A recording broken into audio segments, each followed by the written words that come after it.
Sampung maswerte at malas sa 2026. Year of Fire Horse Forecast ni Hans Kua sa Pilipinas. Malapit na matapos ang taong 2025, at papalapit na ang taong 2026. Ano nga ba ang malas at maswerte sa susunod na taon? Ano ang dapat bantayan at ano ang pwedeng samantalahin? Sa video na ito, tatalakayin natin ang 10 key points sa taong 2026, Year of the Fire Horse ayon kay Master Hans Kua. Pero bago tayo magsimula, isang paalala, hindi tayo dapat umasa o magbase ng buhay sa astrology o feng shui. Ang tunay na patnubay, proteksyon at tagumpay ay nagmumula lamang sa Diyos, sa panalangin at sa tamang aksyon araw-araw. Ang forecast na ito ay base sa Chinese astrology at feng shui. Hindi ito magic. Ang tunay na tagumpay ay galing sa Diyos, panalangin at tamang aksyon araw-araw. Kaya simulan na natin. Pang-10, 2026, the Year of Fire Horse. Ang taong 2025 ay Year of the Snake, isang taon na parang shedding ng balat ng ahas. Dito daw natin naiwaksi ang mga lumang habits at marami sa atin ang hindi natupad ang mga New Year's resolutions. Katamaran, delayed goals, at paikot-ikot na galaw ang namayani sa nakaraang taon. Ngunit ang taong 2026 ay Fire Horse. Ang Fire Horse naman daw ay mabilis, mainit at impulsive. Doble ang fire energy at doble ang yang. Mabilis kumilos, mabilis magalit, mabilis magdesisyon at mabilis ding magbago ng isip. Payo, huwag daw maging tamad o mabagal sa taong 2026. Kailangan nating kumilos ng mabilis, may disiplina at may tamang planong sinusunod. Ang tagumpay ay para sa mga handang kumilos, hindi sa mga nag-aantay lang. Pang-siyam, fire energy at klima, malakas daw ang fire element sa taong 2026. Ibig sabihin daw mataas ang passion, desire at emosyon sa ating paligid. Ang mga tao ay mas mabilis uminit ang ulo at mabilis ding umikot ang mga pangyayari sa buhay. Ngunit may kulang sa chart ng taong 2026. Ang water element na sa feng shui ay konektado daw sa pera at cash flow. Resulta, maraming oportunidad daw at galaw, ngunit mahirap pumasok ang pera. Lahat ng negosyo ay magiging competitive at kailangan ng extra effort para mapanatili ang kita. Payo, kontrolin daw ang emosyon at planuhin ang mga desisyon ng maingat. Huwag padalos-dalos. Pang-8, love life challenges. Dahil sa sobrang lakas daw ng fire energy, mataas ang emotional na intensity sa relasyon. Maraming third party, bigla ang hiwalayan, at impulsive na desisyon ang maaaring mangyari. Ngunit ang magandang balita daw ay magandang taon para magkaanak, lalo na kung compatible ang zodiac ng magulang. Ang mga taong ipinanganak daw sa tiger, dog at horse ay swerte sa baby horse. Ang iba daw ay dapat maging maingat, lalo na ang mga ipinanganak sa Year of the Rat. Payo, mag-ingat umano sa impulsive decisions sa love life. Planuhin ang relasyon, maging mahinahon, at bantayan ang emosyon sa gitna ng matinding fire energy. Pang-7, lucky symbols, horse. Ang kabayo di umano ay simbolo ng swerte, good fortune, at success. Maaari daw mag-display ng horse figurines sa bahay o opisina, lalo na ang mga tumatakbong kabayo. Sa Chinese saying, Madao Chenggong, ibig sabihin daw nila, dumating ang kabayo, dumating ang tagumpay. Payo, gamitin daw ang kabayo bilang inspirasyon, hindi bilang magic. Paalala lang ito sa ating isip na kumilos ng may disiplina at focus. Pang-6, wealth and lucky colors. Dahil daw kulang ang water element sa 2026, mahina ang cash flow. Mahirap daw mag-ipon at ang mga negosyo ay magiging competitive. Lucky colors daw ay blue at violet dahil ito ay water element na nakakatulong sa prosperity at balances sa pera. Payo, maging proactive sa trabaho at negosyo, planuhin daw ang finances ng maayos, at gamitin ang mga kulay bilang inspirasyon para sa positive mindset. Pang-5, health forecast. Mataas daw ang risk sa blood pressure, cholesterol, heart attack, stroke, at iba pang cardiovascular issues. Kailangan bantayan din ang respiratory health tulad ng ubo at sipon. Kasabay nito, lalakas daw ang beauty and wellness industry. Stem cells, beauty clinics, machines at products ay patuloy na sisikat. Payo, alagaan daw ang katawan, magpahinga at bantayan ang kalusugan. Ang pagpapahalaga sa katawan ay pundasyon para magawa ang lahat ng plano sa buhay. Pang-apat, career at business. Social media-related careers daw ang pinaka-successful sa taong 2026. Content creation, vlogging, online selling, at iba pang collaborative projects ay magiging trending. Sa negosyo daw, lahat ay competitive. Kailangan maging proactive at mas mabilis sa kalaban. Execute first, plan later. Pero huwag kalimutan ang tamang diskarte at continuous learning. Payo, mag-collaborate, mag-share ng kaalaman, at huwag solo flight. Ang teamwork at tamang aksyon ay susi sa tagumpay. Pangatlo, zodiac allies at conflicts.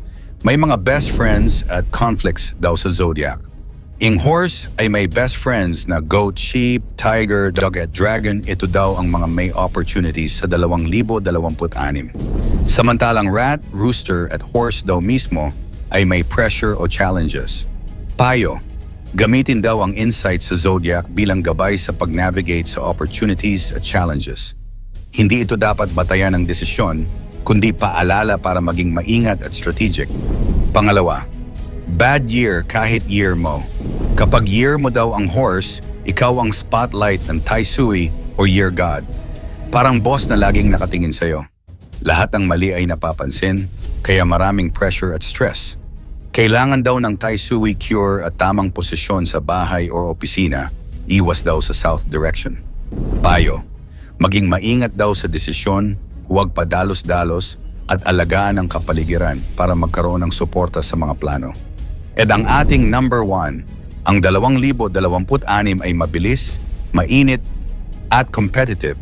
Hindi daw ito taon para sa tamad, mabagal o padalos-dalos. Payo, kailangan daw ng faith, disiplina, tamang aksyon at control sa emosyon. Ang tunay na swerte ay hindi nakabase sa zodiac o feng shui, kundi sa tamang desisyon, sipag at pananalig sa Diyos. Uulitin ko, huwag tayong maniwala sa feng shui, horoscope at kung ano-anong pampaswerte. Kahit anong forecast, zodiac sign or lucky charm ang makita natin sa 2026, ang tunay na patnubay ay mula sa Diyos. Panalangin, tamang aksyon at disiplina ang magdadala ng tagumpay, proteksyon at kaligayahan. Kaya sa pagpasok ng 2026, huwag tayo umasa sa feng shui or astrology. Gawin natin ang tama, kumilos ng maayos, at magtiwala sa plano ng Diyos. Anong mga plano mo sa 2026? E-comment sa ibaba, isa ka rin ba sa mga naghihintay kung anong kulay raw ang magdadala ng swerte at positibong direksyon sa darating na taon? Ayon sa Chinese astrology, ang taong 2026 ay tinatawag na Year of the Fire Horse. Isa itong taon na inuugnay sa matinding galaw, biglaang pagbabago, tapang at minsan ay impulsive na mga desisyon. Ang Fire Horse ay kilala sa pagiging mainit ang enerhiya. Mabilis kumilos, mataas ang emosyon, at hindi basta-basta napipigilan kapag may gustong makuha. Bago tayo pumasok sa usapin ng mga kulay na sinasabing swerte daw sa darating na 2026, bilang mga taong may pananampalataya, hindi tayo dapat umasa o magbase ng buhay sa feng shui, pamahiin o anumang paniniwala ng tao. Ang tunay na patnubay, proteksyon at pag-unlad ay nagmumula lamang sa Diyos. Wala sa kulay ng damit, wala sa gamit, at wala sa anumang simbolo ang tunay na swerte. Kaya simulan na natin. Panglima, ang unang kulay sa ating listahan ay ang silver gray. Hindi ito matingkad, hindi rin madilim. Ang silver gray ay kulay ng pagitan, nasa gitna ng itim at puti. Ayon sa paniniwala ng ilan, ito ay simbolo ng maturity, adaptability at kakayahang mag-adjust sa gitna ng pagbabago. Sa isang taon na puno ng hindi inaasahang pangyayari, ang kulay na ito raw ay bagay sa mga taong marunong maghintay, mag-obserba at magdesisyon sa tamang oras. Hindi ito kulay ng panghihina ng loob, kundi kulay ng karunungan. Parang sinasabi nito na hindi mo kailangang sagutin ang lahat agad. Sa enerhiya ng Fire Horse na mabilis at minsan ay pabigla-bigla, ang silver gray ay nagsisilbing paalala na hindi lahat ng galaw ay kailangang mabilisan. May mga desisyong mas mabuting pinagninilayan muna. Pang-apat, sumunod naman ang smoke blue. Isa itong mas malalim at tahimik na uri ng asul. Hindi ito ang asul na sumisigaw ng saya, kundi ang asul na nagpapahinga sa isip. Sa Year of the Fire Horse na puno ng init at emotion, ang smoke blue ay sinasabing kulay ng emotional balance at self-control. Ayon sa paniniwala, ito raw ay nakakatulong sa mga taong madaling mapagod, madaling ma-stress, o maraming iniisip. Ang smoke blue ay madalas iniuugnay sa katahimikan ng dagat kapag payapa, hindi yung nagngangalit na alon. Isa itong simbolo ng paghinga, pagbagal, at pag-unawa sa sariling emosyon. Sa gitna ng mabilis na takbo ng taong 2026, ang kulay na ito ay parang paalala na hindi lahat ng problema ay kailangang sagutin kaagad. Pangatlo, ang ikatlong kulay ay ang soft yellow. Hindi ito ang matingkad na dilaw na nakakasakit sa mata, kundi ang mas banayad at kalmadong tono. Ang soft yellow ay iniuugnay sa malinaw na pag-iisip, pag-asa, at positibong pananaw. Sa kabila ng mabilis na takbo ng taong 2026, ang kulay na ito raw ay tumutulong sa isang tao na makakita ng liwanag kahit may kaguluhan. Ito ang kulay na sinasabing bagay sa mga taong gustong magpatuloy kahit pagod na, sa mga taong naghahanap ng direksyon sa gitna ng kalituhan. Ayon sa paniniwala, ang soft yellow ay kulay ng optimism na hindi pilit, hindi bulag sa problema, pero marunong pa ring umasa.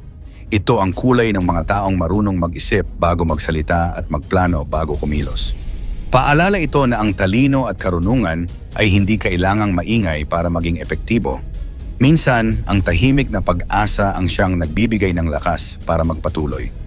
Pangalawa, ang pangalawa sa listahan ay yung earth brown, kulay ng lupa, pundasyon. Sa gitna ng apoy ng fire horse, kailangan ng balanse at dito pumapasok ang brown. Ayon sa paniniwala ng ilan, yung kulay na ito ay para sa mga taong inuuna ang pangmatagalan kaysa pansamantalang tagumpay. Ang earth brown ay sumisimbolo ng realism at disiplina. Hindi ito kulay ng mabilisang yaman o biglaang tagumpay, kundi kulay ng tiyaga at pagsusumikap. Sinasabing ito ang kulay ng mga taong handang maghintay, magtiis, at magtrabaho ng tahimik para sa mas matibay na resulta. Sa isang taon na puno ng tukso sa instant gratification, ang brown ay paalala na may halaga pa rin ang pundasyon. Parang sinasabi ng kulay na ito na bago ka umangat, siguraduhin mo munang matibay ang iyong pinanggagalingan.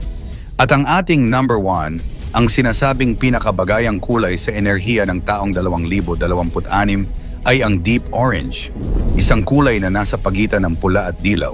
Hindi ito kasing agresibo ng pula, pero mas buhay at mas may tapang kaysa dilaw.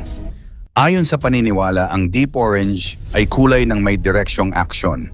Hindi basta sugod, kundi kumikilos ng may layunin. Sa Year of the Fire Horse, kung saan madaling madala ng emosyon, ang kulay na ito raw ay sumisimbolo ng tapang na may control at passion na may isip. Ito ang kulay ng mga taong handang kumilos pero hindi padalos-dalos.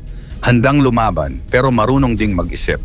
Ang deep orange ay paalala na ang lakas ng loob ay mas epektibo kapag sinasabayan ng karunungan. Hindi lang basta galaw, kundi galaw na may malinaw na dahilan at tamang timing. Ngunit sa bandang huli, mahalagang tandaan ang isang napakahalagang katotohanan.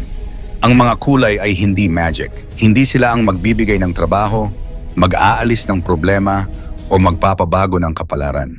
Ang mga ito ay simbolo lamang, paalala lamang at pananaw ng tao. Ang tunay na pagunlad ay hindi nakabase sa kulay ng suot mo o gamit mo. Ito ay nakabase sa Diyos, sa panalangin, sa tamang desisyon at sa mabuting aksyon araw-araw. Kahit anong kulay pa ang piliin mo sa 2026, kung wala kang pananampalataya, disiplina at malasakit sa kapwa, mananatili pa rin ang bigat ng buhay. Kaya sa pagpasok ng taong 2026, mas mahalaga pa rin ang malinis na intensyon kaysa magarang kulay, ang tamang kilos kaysa anumang simbolo, at ang pananalig sa Diyos kaysa sa anumang pamahiin. Dahil ang tunay na swerte ay hindi isinusuot. Ito ay isinasabuhay. Ikaw, anong kulay ang para sa iyo ay simbolo ng bagong simula sa taong 2026?